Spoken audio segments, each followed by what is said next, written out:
Question number 4 में क्या question, the given figure a circle inscribed in a triangle ABC touches the side AB, AC, AB, BC, AC, all the points D, E, F respectively. AB, BC and AC दे रखा है. Find the length of AD, BE and CF. तो सबका length निकालना. देखिए सबसे क्या करें, हाँ सारे जो टेंजेंट होंगे ना एक्सटर्नल पॉइंट इक्वल होगा.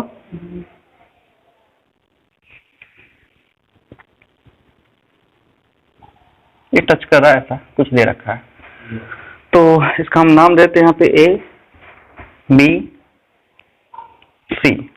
ठीक है, यहाँ पे D, E, F है. ये D हो गया, ये E हो गया, ये यहाँ पे F है. सारे टच कर रहा है ना. हाँ ये E है. अच्छा यहाँ पे E है और यहाँ पे F है. ओके ठीक है. अच्छा AB 12 है, ये 12 है पूरा यहाँ से. ओके उसके बाद हमको और ये दे रखा है BC 8 है, तो BC 8 है. ये सारे सेंटीमीटर में है. AC 10 है, ये 10 है. ठीक है. ओके तो हमको पूछा गया है कि यहाँ पे AD, BE, CF, AD, BE और CF कितना होगा. ठीक है. ये तो देखिए आप इसको इजीली वे में कर सकते हैं. इसको बनाने का बहुत सारे मेथड है. पहली बात तो आप ठीक है इसको x मान सकते हैं. इसको अगर x मानिएगा तो ये भी x हो जाएगा. ठीक है. ओके ये बताइए कितना होगा. ये 12 माइनस x होगा, तो ये बनेगा 12 माइनस x. इसको लिख लेते हैं यहाँ से 12 माइनस x. ठीक है. अब ये 12 माइनस x है, तो ये भी कितना होगा 12 माइनस x होगा यहाँ से यहाँ. अच्छा ये अगर x है तो ये कितना 10 माइनस x होगा. 10 माइनस x हो जाएगा. ओके और ये 10 माइनस x है तो ये कितना होगा, ये भी 10 माइनस x हो जाएगा. ओके अब दोनों मिला के राइट होगा, तो कह सकते हैं 12 minus x plus 10 minus x equal to 8. तो यहाँ पे मिलेगा 12 प्लस 10 कितना 22 माइनस 8 इक्वल टू 2x. ये 2x इधर कर दिए, कितना होगा ये 16 14. Okay 14 equal to 2x. तो x कितना 7. x अगर आपको 7 आ रहा है तो आपको सारा चीज मिल गया जो भी पूछा गया था. क्या पूछा गया था AD, BE, CF, AD, BE, CF. तो AD कितना होगा बताइए. AD x मतलब 7. BE कितना होगा 12 माइनस x मतलब 12 माइनस 7 5. और CF कितना होगा 10 माइनस 7 3. ये आंसर होगा आपका. यहाँ किसी को डाउट है. अच्छा आप इसको और भी मेथड कर सकते हैं. इसको x मानिए, इसको y मानिए, इसको z मानिए. दो इक्वेशन बनेगा, दो वेरिएबल में आएगा आपको, तो सॉल्व करके फिर वो सब बनेगा. वो था लेकिन लंबा हो गया था. ठीक है. तो ये मेरा आंसर रहेगा.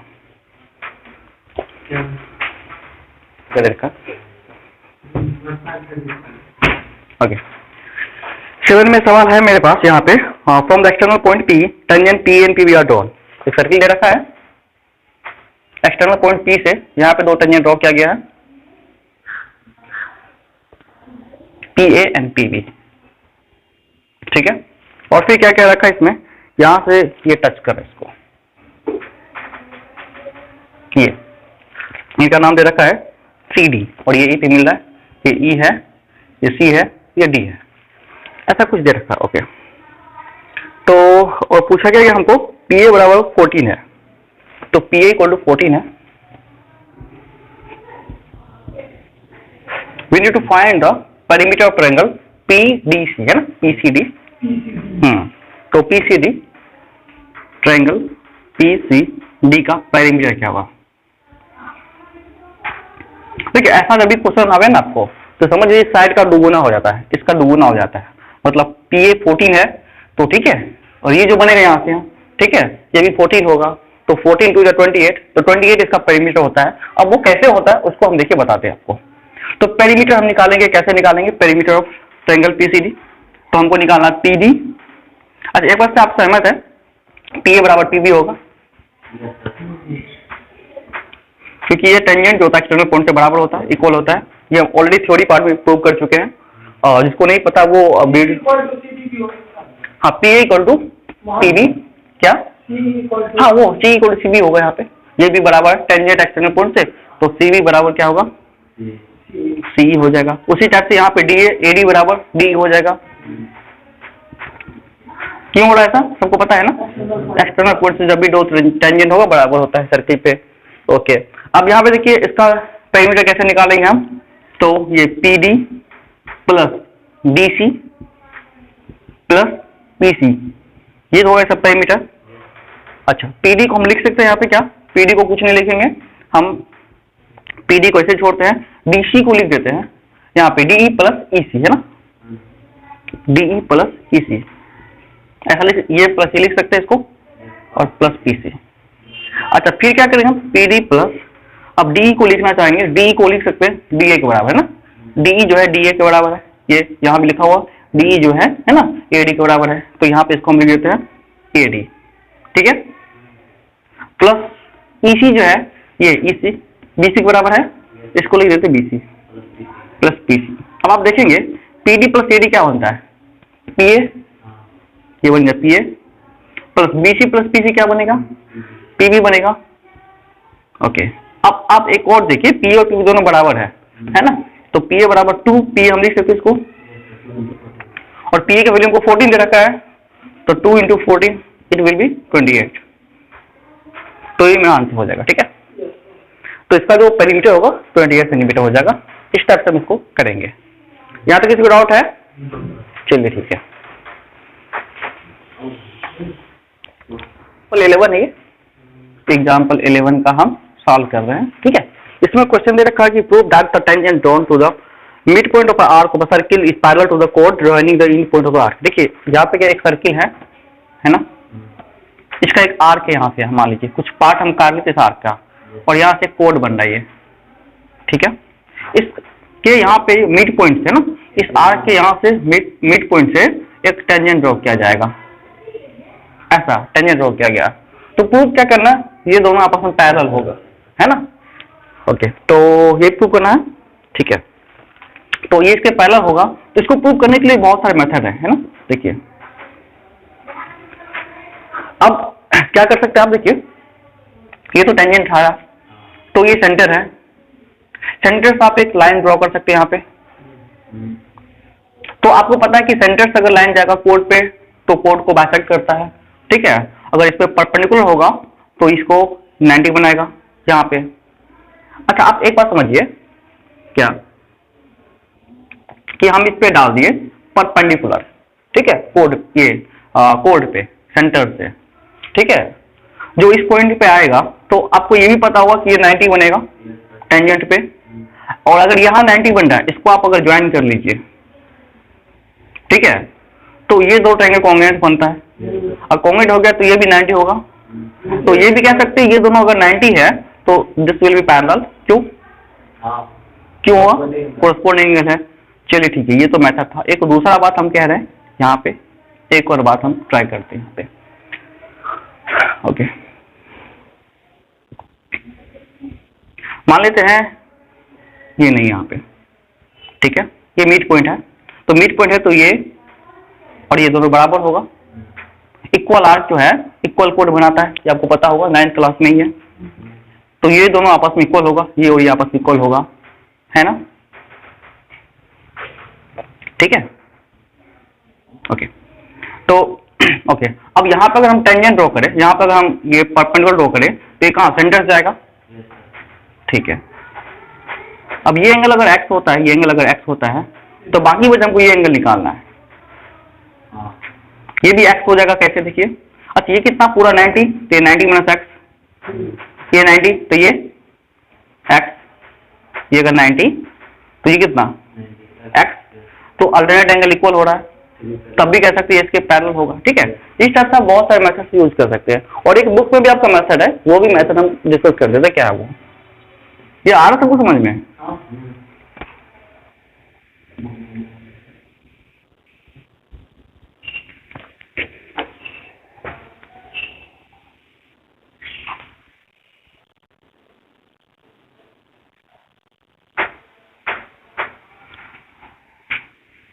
ओके, तो बुक में क्या मेथड,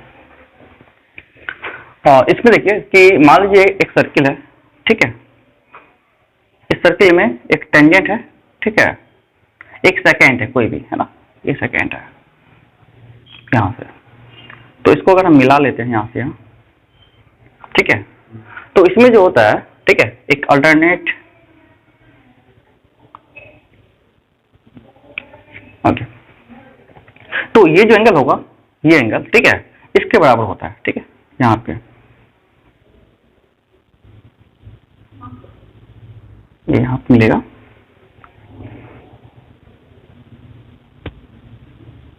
ठीक है, तो ये जो एंगल होता है ये इसके बराबर होता है, ठीक है, इसको अल्टरनेट सेगमेंट एंगल बोलते हैं। देखिए कैसे इसको हम प्रूव कर लेते हैं, ठीक है, थोड़ा सा है,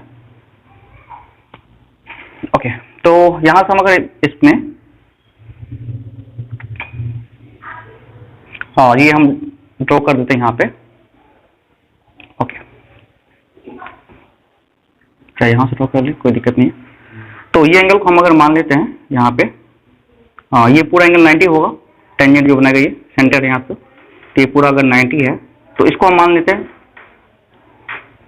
इस एंगल को, ये 12 वाला एंगल, ये इसको एंगल को मान लेते हैं x, ठीक है। तो अच्छा, ये जो एंगल होगा ये 90 माइनस एक्स होगा, ये भी कितना होगा, 90 माइनस एक्स होगा, क्योंकि ये रेडियस दोनों तो बराबर होगा, तो ये एंगल होता है कितना होगा, एंगल 2x हो जाएगा, देख लीजिए, तभी तो तीनों मिला 180 होगा, ट्रायंगल बन रहा है, तो ये एंगल कितना हुआ, x हो गया, तो देखिए तो बराबर होता है ना, तो इसको अल्टरनेट सेगमेंट एंगल बोलते हैं ना, ठीक है। तो ये सेकेंड हो गया, एक टेंजेंट हो गया, तो ये एंगल इसके बराबर हो जाता है, ठीक है, इसी टाइप से बताया गया, बात है समझ में, तो इसी को अल्टरनेट सेगमेंट एंगल बोलते हैं। तो अच्छा, ठीक है, 16 देखिए क्या है सवाल, 16 में जो रखा है, in the given figure O is the center of the circle, TP is the tangent to the circle from the external point T, if the angle this equal to 30 to prove that this equal to this, okay, तो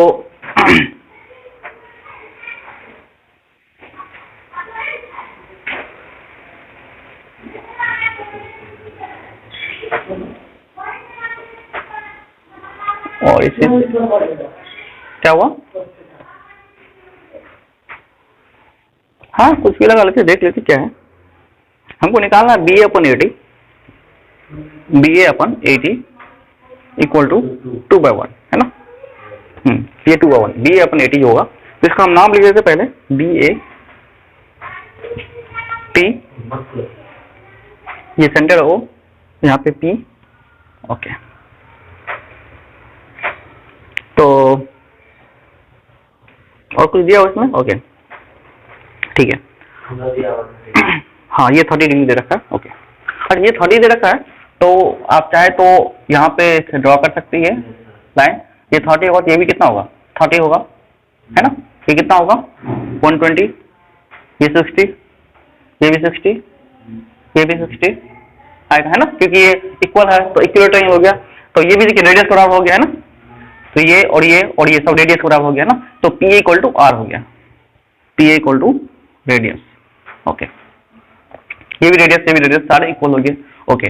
अब मेरे पास ये angle बचा, ये निकाल सकते हैं आप 30 डिग्री, पूरा ये 90 है, तो ये 30 हो गया, ये कितना होगा 120, सॉरी 120 नहीं, इसके बारे में हमको नहीं पता था, इस ट्रायंगल की हम बात करें, इस ट्रायंगल में ये 90 है, ये 60, ये 30 हो जाएगा ना, कौन सा POT में ना, ट्रायंगल POT में देख लीजिए, यहाँ से यहाँ, ये 90, ये 60, ये 30, अब लगा लेते हैं हम, यहाँ पे हमें जो लगाना था BA कितना 2R है, BA इक्वल टू 2R है ना, 80 की बात करो, 80 को लाना है इसमें रिलेशन, है ना, 80 का R में रिलेशन लाना है ना, तो 80 इक्वल टू क्या होता है, R में रिलेशन, वो निकाल लेते हैं, ये तो R है यहाँ से, हमको ये निकालना है, तो हाँ ठीक है, तो हम क्या करें यहाँ पे, इस ट्रायंगल में दोनों 30 है, तो ये बराबर हो गया ना, यहाँ ये 30 है, ये 30 है, तो ये रेडियस यहाँ से, ये भी रेडियस हो जाएगा ना, ये रेडियस कैसे हुआ था, क्योंकि ये इक्विलेटरल ट्रायंगल बन गया, ट्रायंगल OPA जो है ना, ये बन गया इक्विलेटरल ट्रायंगल, क्योंकि ऑल एंगल इक्वल है ना इसका, तो this will become equilateral triangle, ठीक है, तो ये R हो गया, ये भी R हो गया, और ये भी R हो गया यहाँ से, है ना, ओके, क्या तक क्लियर है, ओके, तो आप निकाल लीजिए BA/AD क्या होता है, BA कितना 2R और AD R है, तो इट विल 2:1, तो इस तरह से आप इसको सॉल्व कर सकते हैं, ठीक है। ओके, और ट्रिग्नोमेट्रिक रेशियो लगा के बना सकते हैं, कोई दिक्कत नहीं, ट्रिग्नोमेट्रिक रेशियो से बनेगा ये, है ना। ठीक है, तो 13 देखिए सवाल क्या देखा है मेरे पास यहाँ पे। 13 में है कि in the given figure P Q is a code of a circle, centre of P T tangent, है ना, and Q P T 60 find P Q R. अच्छा देखिए यहाँ पे सर्किल दे रखा है ना, इस सर्किल में ये टेंजेंट है, ठीक है। उसके बाद ये सेंटर दे रखा है, वो सेंटर है,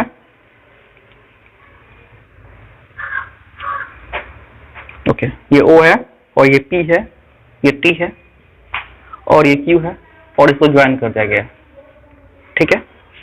और यहाँ से जो ज्वाइन किया गया है ना, ये एंगल हमको दे रखा है कितना है, ये एंगल 60 है पूरा, है ना, ये पूरा एंगल 60 है, एंगल 60 है, ठीक है। तो देखिए अगर 60 है, हमको पूछा गया है find angle P R Q, P R यहाँ पे है, क्यू ये एंगल पूछा गया एक्स, है ना। तो देखिए ये एंगल पूरा 60 है ना, और ये पता ये 90 है, ये पूरा 90 होगा, ये 60 है, तो ये एंगल कितना 30, ये भी एंगल कितना, ये कितना 30, 120 हो जाएगा, ओके।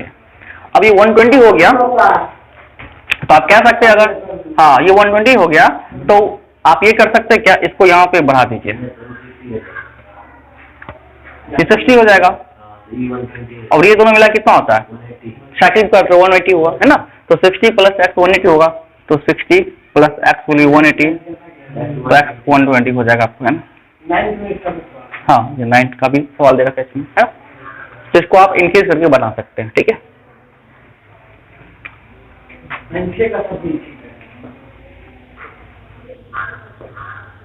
और कोई डाउट देखिए 16, 15, अच्छा देखिए 15 में सवाल क्या दे रखा है, हम लोग समझेंगे सवाल। In the if the angle between two tangent drawn from the external point P to a circle of radius A and centre O is 60 degree, ठीक है, याद रखा है। P से टेंजेंट ड्रॉ किया गया सर्किल पे, है ना, और एंगल बिटवीन टू टेंजेंट है ना, ये दोनों के बीच का जो एंगल दे रखा है ये कितना है 60 डिग्री दे रखा है, ठीक है। यहाँ से इसका नाम A रखते हैं, इसका नाम B रख देते हैं, इसका ये रेडियस A है। हमको पूछा क्या गया, फाइंड द लेंथ OP, ये OP पूछा गया, तो सिंपल है ना, ये 30 हो जाएगा ना,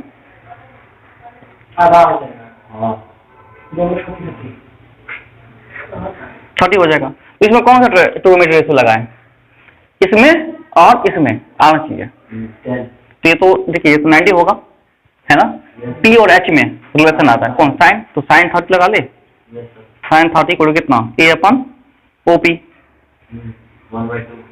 तो 1/2 OP को इधर ले आइए, equal to A upon OP, है ना, तो OP कितना हो गया 2A, दिस इज आंसर। तो OP जो होगा 2A के बराबर हो जाएगा, मतलब रेडियस का 2 गुना हो जाएगा, ठीक है।